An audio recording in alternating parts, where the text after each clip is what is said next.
ఎండుమిర్చి వేసుకొని వేయించుకోవాలి. ఒక రెబ్బ కరివేపాకు వేసుకొని వేయించుకోవాలి. కరివేపాకు వేయగానే మంచి స్మెల్ అనేది వస్తుందండి.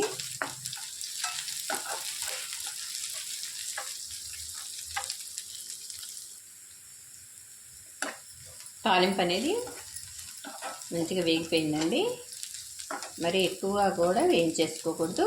ఈ విధంగా వేయించుకున్నాక కడిగి తీసుకున్న గోంగూరని ఇందులో వేసేసుకోవాలి.